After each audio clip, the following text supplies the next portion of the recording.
So, guys, I am about to bring on our special guest, author Tito M. Bradley. I've been knowing him for quite some time, have read his books, a little privy to the release that's coming out. But I'm super excited when he hit me up to let me know he's got another book coming out. And of course, he wanted to interview with the kid because I happen to be something like a big deal in these streets.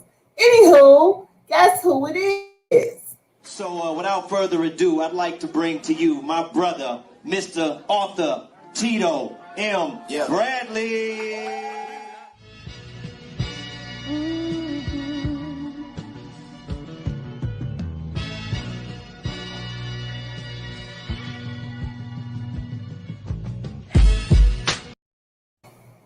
Yo, What up? hey, what's happening, Mom? Listen, I'm super excited that you're on the show. Hey, I'm happy to be here. Yes. So I got some questions for you. My hosts have a couple questions for you as well. So let's just dig right into it. So now this is book number 5, right? Coming out. Correct. Book number 5. Right. Now, this book is different from anything you've done before, right? Yeah, this is totally different. This is an anthology, and it's actually a book of short stories.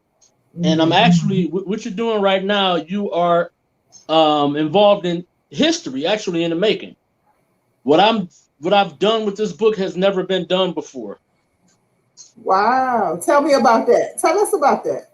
I am the first African American male to write an anthology with 4 different genres in one book written by the same author. I looked it up. It does not exist. Yes, there are authors who wrote anthologies, but they're all the same genre. They're all love stories or horror stories or urban fiction. I hit 4 different genres, 4 totally different stories, not related. And I'm super excited for people to read it. And I've taken 4 totally different directions. Yeah. And it's just because you couldn't be average, right? Because we don't roll average. So you had to go big and bad. Above average. Extraordinary. Yes. That's how we move. Extraordinary. Extraordinary. Yeah. Okay. So now I know at first you kind of talked about that first book. When I first met you, we were looking at We Got Issues. Right. And for me, it was like, nobody was really talking about that. Like we would hint on it, different talk shows might say, but you really kind of was like, listen, from both perspectives, we got issues, when it comes to this. And then you've done different, like you don't stay in one lane. What inspires your writing? Is it just the insanity of what's going on in here, or what inspires you? Okay, so different things. Like the first book came from a card party with some family and friends. We were all playing spades, you know how we do. Yeah. And we're talking about relationships, and everybody, you know how it goes. All women do blah, blah, blah, and men. And so it became a gunfight between the guys and the girls, but nobody was looking for a solution. It was just a finger pointing event. So in the middle of the conversation, I said, I'm going to write a book about this so we can put all our viewpoints out there and see where they really came from. Mm-hmm. Out blaming each other. And that's how the book is written, from a conversation point of view of the topic, not women do this or men do that or men did do this, women, all that, right. Because that's a fruitless conversation. You know what I mean? Yeah. So that's how that book came to be. And then while I was actually on tour with that book, I met a classmate of mine who had written a book called Possessions. It was an urban fiction book set in Cleveland. Now I had no even writing another book. I was just a one and done. Right. When I read, her name is Deneen Hale, if you want to check it out. I read her book, and it like blew my mind because it's the first book I've read that was based in Cleveland. Mm-hmm. I understood everything that she talked about. I got it. Yeah. I was like, wow. Like, all the other urban fiction books are in Philly, New York, Atlanta, Chicago. They're everywhere else. You know what I mean? So when they talk about the streets or the food or the lingo, we don't really, you know what I mean? It don't really. Right. But her book did. So instantly I said, I want to do something like this. So that's how Bait and Switch came to be. You know, totally different storyline, my own whole, you know, thing. And I said, I'm gonna immerse this book in Cleveland and I'm gonna represent. And I've been doing that ever since with every one of my books. Yeah. So that we have something on the map. And when people read my books, they take a trip through Cleveland. You know, they really get immersed in our culture, you know, our streets, our food, the food we eat, the wings, the Polish boys. We think is normal, but Polish boys don't exist nowhere else. Corned beef sandwiches, none of that. None of that. Right. We're the only place you get whole wings with sauce. Yeah. Everywhere else, wingdings and they're dry, or you might get a little bit. Hey, our whole culture is different. So I really introduced the world to us through the books. So after I did Bait and Switch, then I wanted, you know, every time I did a book, somebody wanted a part 2 to that. Of course, we got issues. You got to do a part 2. No, I don't want to do that. Bait and Switch was hot. No, I don't want to do that. So I wanted to do something different. So I did Reciprocation, which was a book about a serial killer that couldn't be profiled. And I wanted to do something that I have never read or seen on a movie before. Where this particular killer or killers, you have to read the book to find out, was you couldn't profile. It was not run of the mill.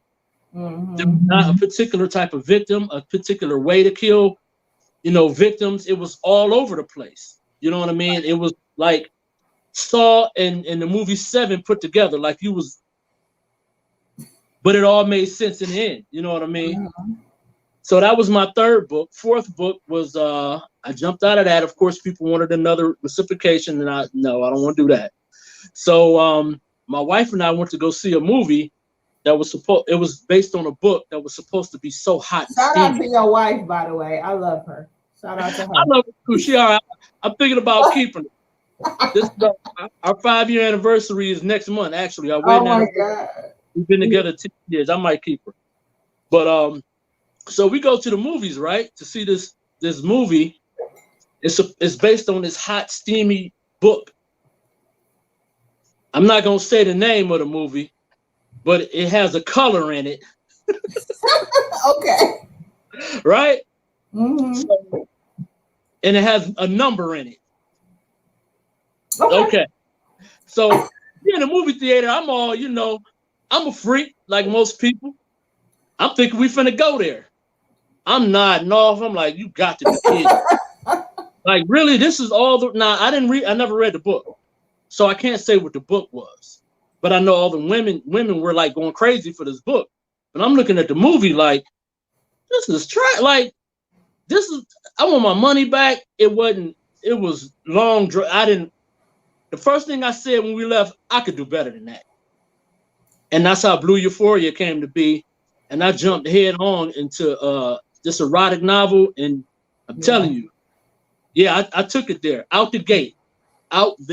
I mean, what I didn't see on the screen, I put in the book because I wanted it to be hair raising from beginning to end and no dull moments. You know what I mean?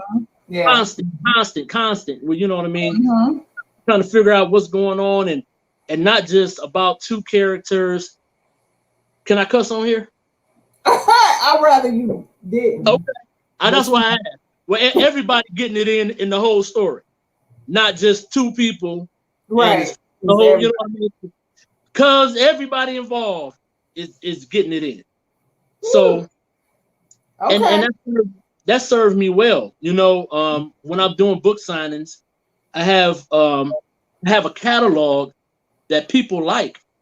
Because it's something, you got a little something for everybody. I love when people come to the table, my first question is, what genre do you like? And most people think I'm not gonna have it. Well, I like suspense thrillers. I got you. Right. I like erotic novels. I got you. But I like urban fiction. I got you. Well, I'm looking for some self-help type. I got you. So they're like, wow, you write all? Yeah, I write all that. And that's I'm gonna bring my host on. Hold on for a second. Let me bring one of my hosts on. She has a question for you. Hey, you. How are you? I'm well, and yourself? Wonderful.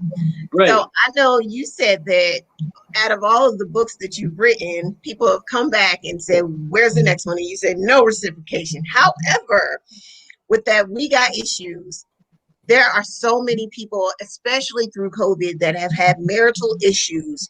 Do you foresee at some given point there being a part 2, a live discussion, or even a play? I'm open to a live discussion because I really covered all the bases. Right. You know, if you look into We Got Issues, I covered the core issues of what we have, you know, and this was really, I started writing it in 2005. Now, mind you, Kindle Publishing Direct didn't exist. Amazon is not what it is. You know, everything was by hand, mail in and all. So this was a different process than what it is now. Right. So the book actually didn't come out to 2008. And I believe I Met Purpose in 2009.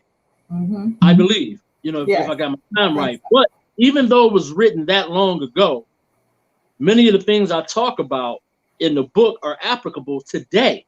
Right. This is before Facebook blew up. This is before online dating. This is before, you know what I mean? A lot of the problems that we talk about, you know, or that I talk about, or that I bring to the table is core issues. And we could still have a live discussion. It wouldn't really be, you know, a purpose for me to write something different or write something else, because the only thing that's changed is technology. You know what I mean? Yeah. Our technology has gotten faster, but human behavior and interaction has been the same since the beginning of time, since we got here. So our issues that we have been our issues since the 60s, since the 70s, 80s, 90s. You know what I mean? So everything is progress, but us. We think so what I hear is CC, he gonna come back and he gonna do a show with us about We Got Issues. Thank you, CC. We gotta bring another host on real quick. Right. Hello. How are you? Nice to meet you again. Hey. And first, congratulations on book 5. Thank you. Thank you. And making history. Absolutely. So I'm excited about that for you. But I have a question. With you saying you are starting book 5, how it's did finished? Finish coming. It's finished. It's finished. It's there. And I went on Amazon to get your other book. I ain't gonna tell you which one I'm picking up, but that ain't. Oh, you can tell me. I won't tell everybody. I won't tell nobody. Nope. But my question is, having completed book 5, how did you start your journey as an author? Like, what sparked that I'm going to be a writer? I'm going to write a book. Well, I don't know if you were on, but I talked about the card party. That's and what. how, okay. That was it. That was the. I'm gonna write a book about this. Now, I didn't have an inspiration to be a author, but it just kept growing. Okay. You know, I'm like, I want to put this on paper, and people liked it, and so I said, okay, I'll do it again, and people like that. So it's kind of like people start feeding the monster. Okay. And so I started feeding the people. I know that's right. Did you growing up ever say, I want to be an author, I want to write a book, I have a story to tell? No, actually, I was really into rap and music. That was my thing when I was younger, you know. So I've always been a writer as far as music and, you know, lyrics and rap and all that type of stuff. So I've always been, I guess you could say, you know,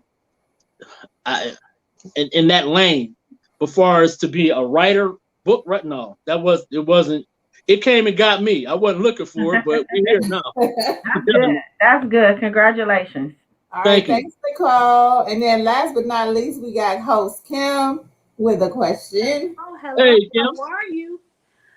Okay, for an aspiring author, what would you tell them? How would you explain creating that balance of family, being a business owner, and writing? It is very difficult, especially being a self-published author where I wear all the hats. Right. You know, you have to do everything. And as you know, the purpose said, I'm married. You know, me and my wife been together 10 years. And even, you know, I started writing before I was with her. I had We Got Issues before she and I got together. But it has to be, you have to enjoy what you're doing. A lot of, you know, I was listening to you ladies before. We make it so like a task. It got to be something you enjoy. You know what I mean? You know, success, a lot of people think, you know, you got 5 books or you know, you go on my page I've been all around, signed a lot of books, taken a lot of pictures. That's not success. That's not success. Success is completing a story, which means you're bringing something to the world that wasn't here before. That's the journey. The journey is creating, not getting money. Don't get me wrong, I like it. Not getting recognition, not getting on a TV show and being interviewed by beautiful ladies such as yourself. The actual journey is the success. That's where your real pride and everything comes from. When people tell me, you know, when they read the book and say, I like this part or I like that part, what goes through my mind is where I was when I wrote it or what I was thinking when I wrote it. That's what clicks in my head. Like, I remember I was on a cruise ship when I wrote that part. I was in the living room. I was in a car and I jotted it on my phone. That's what goes through my head. The journey is what connects me to people who like the work. Like, they're looking like, I enjoyed the book. And I'm thinking, wow, I was on my deck when I wrote that. And now you enjoying it. You know what I'm saying? So that's the journey. And what all we do, I don't care what you make in it, whatever business, t-shirt bit, when you're going through whatever you're going through to create whatever it is, music, poetry, clothes, design, glasses, whatever you're doing, when you're going through the process, that's where the journey and the joy for me, my, you know, biggest thing. Now the payoff comes, you know, it comes when you're doing something you enjoy, when you're doing something when you're going through the process and you're bringing something to life. That's real, you know, the real payoff. But bringing something to life is the journey. That's where the joy and the fun is. So make it fun, enjoy it, enjoy the process. And like, I could write 10 more books and nobody could write it. Nobody could read them or buy them. That's fine. But I brought stories to the world that weren't here before. Right. You know what I'm saying? That's good. That's real good. That's good. I gotta cut you off. You trying to take my whole show. Okay, thank you, Kim. All right. So when can we go get the votes? The vote. Okay. The release party will be July 2nd. Okay. I will not have it available until July 2nd because I'm going to have a big release party in Cleveland. Of course. As I do always. You know, I'll send you the information as we get closer. And after that, in two things, I don't know if I can show you, but when you buy the vote from me at Book Signage, you're going to get the special edition. Ah, okay. Yeah. It's going to be a little different. So if I could show you right quick, I'm going to give you a sneak peek. Everybody else don't see this, right? So when this is the vote for those. Yeah. Right here. There are 4 stories in the book, right? Mm-hmm. So the way I set it up is each story has a cover. That's release date. That's the story I sent you, right? Yes. That's the first story. This is what people will get when they order from Amazon, right? But when you order it from me, when you buy it from me, you'll get this, the color copy. Okay. So there are 4 books, well, 4 stories, and each cover to each story will be in color. Okay. That's going to be the limit. You can only get it from me. You can't order it from Amazon like that. We're going to get it from you, trust and believe. Okay, so listen, we're going to drop your information on the video so people can contact you, go to your YouTube page and stuff like that. We love you. We're going to have you back on. I got to rush through because we've gone way over time, but you definitely are welcome back here anytime. And we are looking forward to July 2nd, and the pink table will be in the building. Thanks for having me. All right. See you soon.